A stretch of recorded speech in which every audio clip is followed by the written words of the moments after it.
What up? What's that? St. Laurent 57. Sober. Celibate. Saved. And I'm having a little bit of like writer's block. Just a little bit.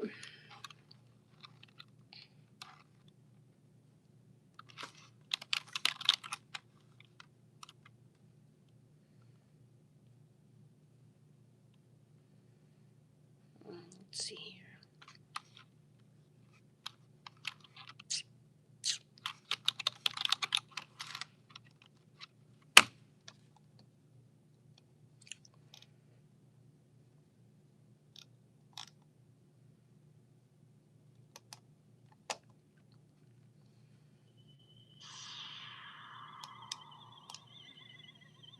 Anyways. So yeah. I'm having like a little bit of writer's block. So for any of you that follow me or whatever, know that I go to Celebrate Recovery Friday nights. Celebrate Recovery Friday nights at Good Shepherd Lutheran Church, which is on the corner of Arden and Morse, 1615 Morse Avenue, Sacramento, California, 95864. So on the 26th of June, I will be giving my testimony. So I'm super excited about that. I mean, I haven't got to do a testimony yet. Let's see, what am I on? I'm on, I think we're on lesson 12, which is still principle 4 and principle 4 and step 4 in my step work, right? Hello, Dreamy. So I'm just talking about how so right now I got writer's block. Whoa. I go to Celebrate Recovery, and I'm part of leadership at Celebrate Recovery for anyone who's in recovery. You got Secular Recovery, which is like AA, Alcoholics Anonymous, and NA, Narcotics Anonymous, which I do partake in those two. But Celebrate Recovery is like, it's a faith-based, and it's not just surrounded, around addiction. It's all type of thing. So on the 26th of June, I will be giving my testimony. And so I'm typing it out right now. That way I can have some of my team, some of my mentors, my leadership team go over it. But I got a little bit of writer's block. But I'm only to like the second most significant memory that I have when I look super far back. So I'm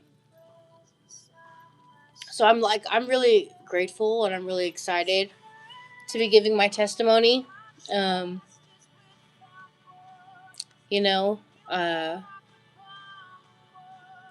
Just like when my favorite part about going to meetings is hearing somebody's story. That's like so it's so significant to my recovery because growing up, my parents didn't really talk about things like I just feel like my parents weren't ever able to be their most authentic selves. I feel like they were too busy.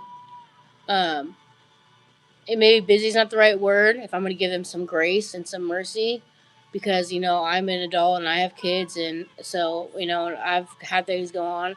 So I just feel like my parents, they had so much going on that maybe they couldn't and weren't recovering from, in my youth, that I just don't feel like they were ever able to bond. But I also feel like I always kind of felt like the black sheep in my family too, So it's hard when you kind of grow up feeling like the black sheep when your interests aren't of the majority, in your family. And if you don't have a personal rapport with your parents, if you don't feel like your authentic self is admired by your parents, it's that also makes recovery really difficult. I mean, it made my youth really difficult, right?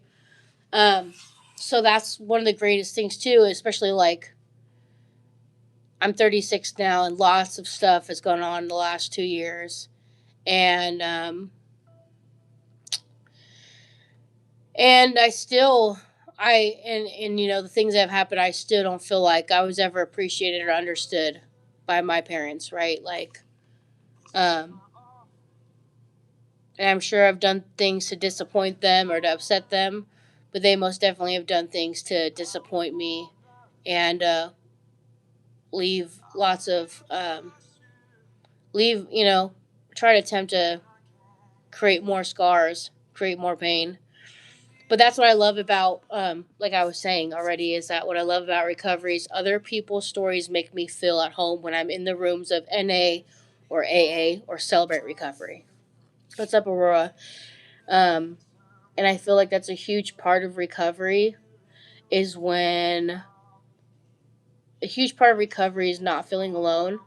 A huge part of recovery is, I mean, I can imagine, whether it being in addiction or just being in a trauma filled lifestyle or,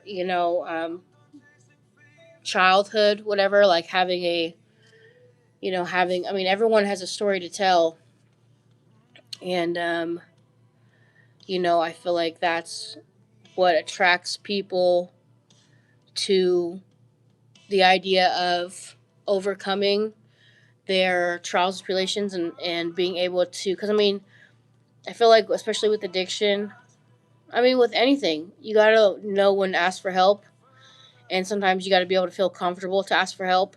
And you gotta feel like you can't ask for help with someone snickering behind your back, you know? And so people's testimonies have really done a lot for me. Meeting authentic people has done a lot for me. Meeting resourceful people has done a lot for me in my recovery so that I'm able to do therapy. I'm able to be a part of counseling so I can talk about these things that happened in my life that I didn't understand, and that I'm not the only one. I'm not the only one who's been abused. I'm not the only one who's been betrayed. I'm not the only one who's been cheated on. I'm not the only one who, was doing drugs. I'm not the only one who has failed as a parent. I'm not the only one who's failed as a sibling or as a daughter or as a granddaughter, or as a niece, as a friend. You know, so I am honored to be able to finally be able to tell my story and to be able to stand up in front of people and share my testimony. Um, because there's definitely things in my life that people can identify with. Because when you go in the rooms of recovery, you're not supposed to look for the differences. You're supposed to look at the similarities. You know what I'm saying? You're not supposed to be comparing yourself. You're not supposed to be judging. You know what I'm saying? You can find a lot of similarities in the rooms of recovery. It doesn't matter if it's, addiction based or not, trauma based for sure. There are so many similarities, and when you just look at like the process of pain and what other people's actions have done in that thought process of why it hurts somebody and the pain that it caused, and why it may have significantly impressed upon somebody's memory, and you know what I'm saying, and been a significant moment in their life. So like I said, I'm trying to write this testimony. I got a while. It's not till June 26th, so 20 days from today. Um, but I want to try to get it done this way. People in my leadership team can go over it and you know, and whatnot. But what's crazy is, so I've had different seasons of my life, right? What's crazy is, as I started thinking about what I was gonna write, and as I started writing, it did make me a little bit emotional because it's things that I haven't. These are things I haven't necessarily talked about in a long time. You know what I'm saying? Exactly. What doesn't kill you make you stronger. It sure the fuck does. You know what I'm saying? Like, I'm grateful for all the seasons of my life because, I mean, I would not be where I am today, and I wouldn't have the knowledge, and I wouldn't have been redirected on a better path had I not. But as I'm writing, writing my story, I'm going over even the most, like my very first memory, right, which might seem super insignificant, and it made me emotional, right? But these are things that I've already like overcome. Yeah, for sure. And I've already dealt with, but it's crazy that as I started thinking about what I was going to write and the memories I was going to talk about and the significant things that um in a very large way had a huge impact um on my teenage into my young adult years, and even until, few years ago, because there's a time where I was like, I had forgiven kind of all the things that had happened in my younger years with my parents, right? Because I'm like, I know that both my parents had gone through things that, especially as generations go on, some generations don't know how to heal. They don't talk about things, and no matter what, then we get caught up in, we have kids, then we just have to worry about like how we're going to take care of kids, how am I going to make enough money, but then also we get into relationships, and those relationships are tumultuous. Then it's like, okay, trying to manage my feelings in a relationship and manage raising kids. You know what I'm saying? So I gave my parents mercy and grace for lots of those things, and I just accepted them for who they were, and I accepted what our relationship was, and I was totally fine with that. You know what I'm saying? Um, but then, there were things that I went through, and things that I had gone through that I don't think they understood, and I most definitely didn't feel comfortable going to them and expressing to them what I had gone through.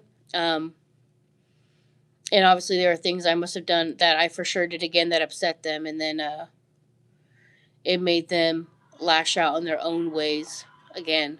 So, but it's just interesting, being in recovery, and when you just look at all these events of all these things that happened to you, and and then obviously all the things as you become of age that they didn't happen to you,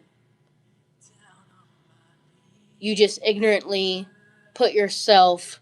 Um, that would be great to write a story. I mean, I love also when I hear couples. Um, when I hear about couples, I was just in an NA meeting the other day, and actually, 3 or 4 of the people in that room of NA had talked about how they had been in and out of addiction, but they were still married to the same person. And I mean, some of them had like 20, 30, 40 years, the 20, 30, 40, 50 years of being together. And, just going through all that bit of life together is seriously, it's inspiring. You know what I'm saying? Who doesn't love a good love story? You know what I mean? Who doesn't, you know? I think, because I think that everybody wants a special somebody. And I think everybody wants to find somebody who's willing to go through the events of life with you. But also, I mean, I can only imagine there's very few people who enter a relationship knowing that they're all is well, like they're completely healed and they got no baggage. You know what I'm saying? I feel like no matter what, all of us have baggage, and anytime you have to share your energy and your space and your time with somebody else, um, those things are gonna open up, and they're going to be, introduced to those are the parts of yourself. You know what I'm saying? Um, but I feel like at the end of the day, everybody wants someone who's going to stick around.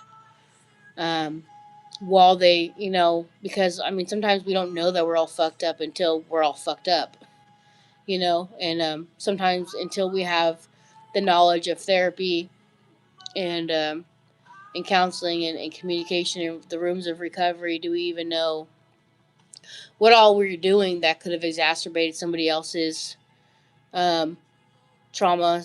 Who knows if we triggered somebody, or who knows if someone triggers something in us. You know what I'm saying? But I'm sure that everybody would have loved to just find somebody who would stick around, love them through all the dark shit, you know, maybe be given some grace and some mercy for the things that they didn't mean to do, the things that they didn't know they were doing.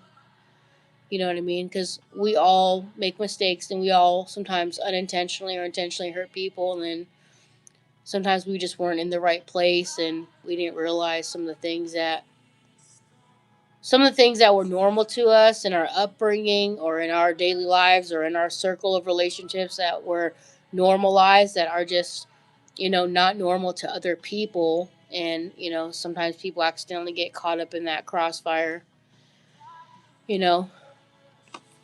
But yeah, so I'm, I'm not very far in my testimony so far.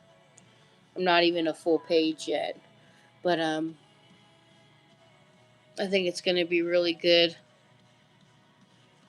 I'm excited to just be able to write it out and get some feedback, see what I got to do to maybe either add or, subtract whatever it is that my leadership team suggests. So, for anyone, what I'm talking about is I go to Celebrate Recovery, and it's like a faith based recovery, and it's not just, about addiction. It talks about trauma, codependency. I mean, the list goes on and on for things that you need to recover from. Any sort of um, hurts, habits, and hangups, essentially. So, um, if you're in the Sacramento area, Friday nights from 6:30 to 8:39 or so, in the Arden area, 1615 Morse Avenue, Sacramento, California 95864.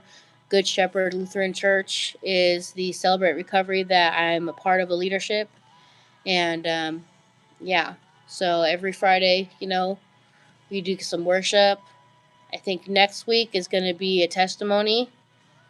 So next Friday is going to be a testimony. And then I'm doing my testimony on the 26th of June. So yeah. So I just got a little bit of writer's block trying to figure out how you know, but it's good to write it out. But that's what I love. I will say that's what I like about like when you secretary, um, or when you chair an NA or an AA meeting, you don't have to type it all out. You know what I mean? You kind of just wing it. And I'm really good um, at winging things. I'm really good at doing things just kind of like in the moment, on the spot. So I mean, it's good to type this out.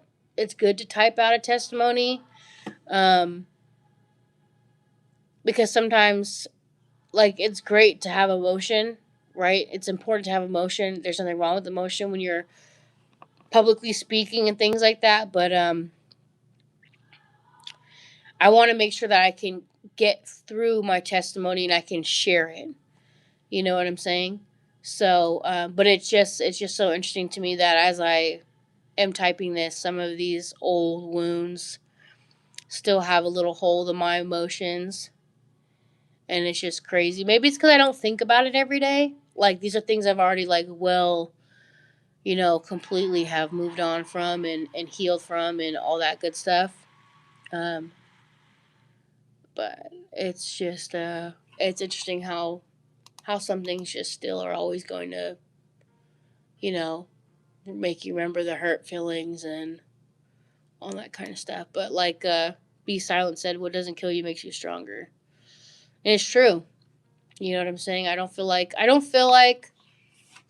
our past is something we should be ashamed of. You know what I'm saying? And that it's really hard to get through some things in your life. But it's like, we just did a lesson on admit, yesterday, and the time before that was confess. And it's so important. Confession and admittance is such a huge part of recovery because I'm not Catholic, right? But I've been in Catholic churches and I have friends that follow Catholicism and things. And confession it's amazing. It's a relief. Like, it's not about Hail Marys and this and that. Like, to be able to talk, to be able to, get the strength to. You need to open it? I got you. They had locked it. You're welcome.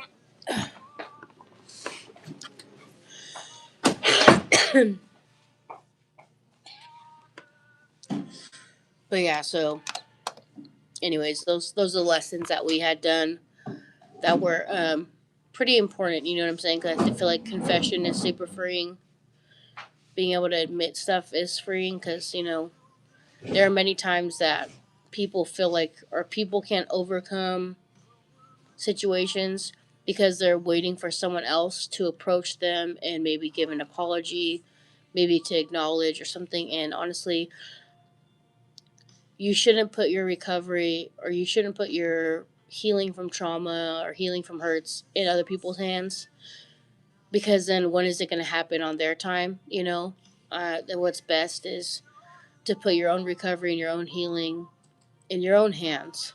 And this is why we have forgiveness and all these kinds of things. That way you can overcome these situations. And also, confessing and admitting we all have play a part in some of the things that happen. Obviously, not when we're younger. There are things that happen that we're completely like, we don't go out there and choose some of these things. But there are some things that when we don't heal, we constantly attract.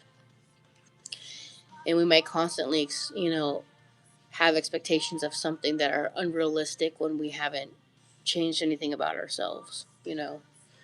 So, it's best, instead of waiting around for somebody else to initiate your healing and your recovery. It's just best that you take it into your own hands. Um, get and what I'm saying. Put that on your schedule to take care of, and not throw it on somebody else's. Waiting around your whole life to heal and to be okay and to be able to live again freely and to be able to get all that guilt and shame and pain off your chest. You know what I'm saying? Instead of waiting around for someone else to give that to you, it's just not going to happen. You know what I'm saying? And we only have today in this moment. So that's how I look at it. I don't wait around for anybody. You know what I'm saying? Um, and I've come to the resolve that sometimes those things just aren't going to happen, and I'm totally okay with that. Because I played a part no matter what. Um, I play a huge part in my own life. You know what I'm saying? Like the other day, I was saying about how, at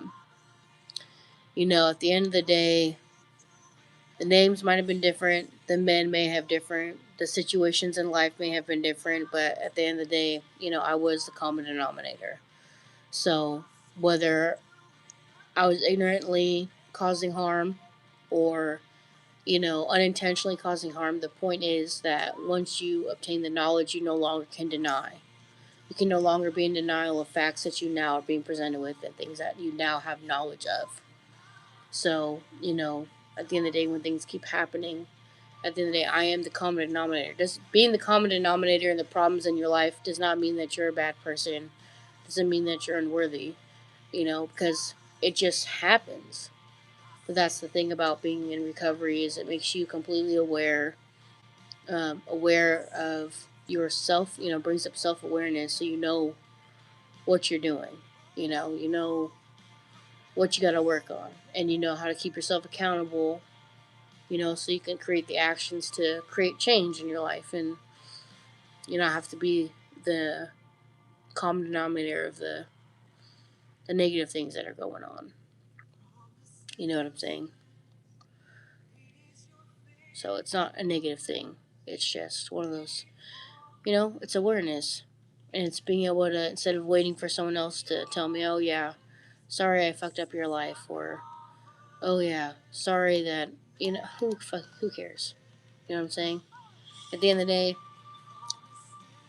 day, either I was in a place in my life where I allowed them into, and I constantly made excuses, or I constantly made it okay, or I chose not to leave, you know, or maybe I wasn't successful in my own life, so I had to rely on somebody else for assistance.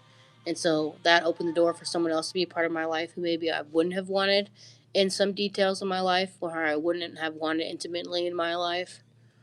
But because I couldn't, I wasn't meeting the standard to where I could have done things all on my own, I had other people a part of it. So, inevitably so, it makes me the common denominator. But it's important to be aware of those things. Anyways, I gotta try to get back to writing this testimony. So, once again, Celebrate Recovery, June 26th. I'll be giving my testimony. At Good Shepherd Church, 1615 Morse Avenue, Sacramento, California, 95864. So, and every Friday night we got a meeting. So if you know what I'm saying, and Celebrate Recovery is not just addiction based. There's all different type of things that we have to recover from in life, different habits that we need to break. And so that's what Celebrate Recovery is for. So every Friday night, 6:30. Come get you some recovery. Come get you some God.